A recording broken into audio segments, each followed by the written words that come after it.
Pernahkah kamu merasa hatimu tiba-tiba hampa? Sholat terasa berat, zikir terasa kering, dan semangat beribadah seolah menghilang begitu saja? Itu bukan tanpa sebab, itulah tanda bahwa iman kita sedang menurun. Iman itu naik turun dalam Islam. Iman bukanlah sesuatu yang tetap. Rasulullah bersabda, iman itu bisa bertambah dan bisa berkurang. Bukhari Muslim.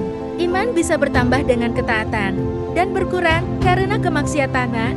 Hati manusia tidak selamanya berada di puncak semangat.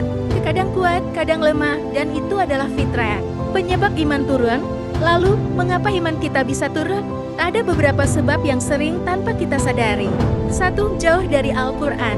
Ketika hati jarang disentuh oleh firman Allah, ia menjadi keras. Bukan karena tak beriman, tapi karena tidak lagi diberi makanan rohaninya. Allah berfirman, ketahuilah, hanya dengan mengingat Allah hati menjadi tenteram. Ar-Ra'd 28. Tanpa zikir, tanpa tilawah, hati menjadi kosong dan mudah dikuasai hawa nafsu. 2. Terlalu cinta dunia. Ketika dunia menjadi tujuan, akhirat mulai kabur. Kita sibuk mengejar pekerjaan, uang, popularitas hingga lupa bahwa semua itu hanya sementara. Rasulullah mengingatkan, cinta dunia adalah sumber dari segala kesalahan. Baihaqi, dunia memang perlu, tapi jangan sampai dunia menenggelamkan iman kita. 3. Kurangnya lingkungan yang baik. Iman itu menular. Dekat dengan orang saleh, kita jadi semangat. Dekat dengan orang lalai, kita pun ikut lalai. Rasulullah bersabda, seseorang tergantung agama temannya, maka lihatlah dengan siapa ia berteman. Abu Dawud.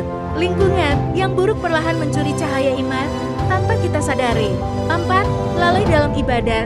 Ketika sholat hanya menjadi rutinitas, bukan kebutuhan. Ketika zikir hanya di lisan, bukan di hati, saat itu ibadah kehilangan maknanya dan iman mulai menurun pelan-pelan. 5. Banyak dosa, sedikit taubat. Setiap dosa meninggalkan noda hitam di hati. Semakin banyak dosa, semakin gelap hati kita. Rasulullah bersabda, jika seorang hamba melakukan dosa, maka titik hitam akan muncul di hatinya. Jika ia bertaubat, maka hatinya kembali bersih. Tirmidzi. Tanda-tanda iman sedang turun. Tanda-tandanya bisa kita rasakan, malas beribadah, cepat marah, susah sabar, hilang rasa takut kepada Allah, dan yang paling berbahaya, merasa semuanya baik-baik saja. Ketika dosa tak lagi terasa berat, saat itulah iman sedang sakit. Cara mengembalikan iman. Tapi kabar baiknya, iman bisa dibangkitkan kembali. 1. Perbanyak taubat dan istighfar. Taubat bukan hanya untuk orang berdosa besar. Taubat adalah nafas seorang mukmin. Setiap kali jatuh, segera kembali kepada Allah. Karena Allah berfirman, sesungguhnya Allah mencintai orang-orang yang bertaubat. Qiyas, Al-Baqarah 222. 2. Dekat dengan Al-Quran. Bacalah, pahami, dan resapi maknanya. Al-Quran bukan sekadar baca, tapi obat bagi hati yang lelah. 3. Perbaiki sholat. Sholat bukan hanya gerakan, tapi perjumpaan dengan Allah. Jika kita memperbaikinya, hati kita akan ikut hidup kembali. 4. Cari lingkungan yang mengingatkan. Teman yang baik akan menuntunmu kembali ketika kau mulai jauh. Lingkungan yang saleh adalah tempat iman bertumbuh. 5. Sedekah dan amal baik. Bersedekah bukan hanya memberi harta, tapi juga membersihkan jiwa. Kebaikan kecil bisa menjadi penguat iman yang besar. Sahabat, iman memang bisa turun, tapi jangan biarkan ia padam.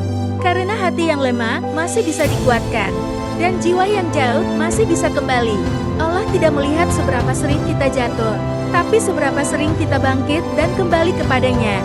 Jadi jika hari ini kamu merasa jauh dari Allah, berhentilah sejenak, tarik napas, dan bisikkan dalam hati, ya Allah, kembalikanlah cahaya iman dalam hatiku. Iman adalah cahaya yang harus dijaga setiap hari, karena tanpa iman, hati tak akan pernah benar-benar hidup.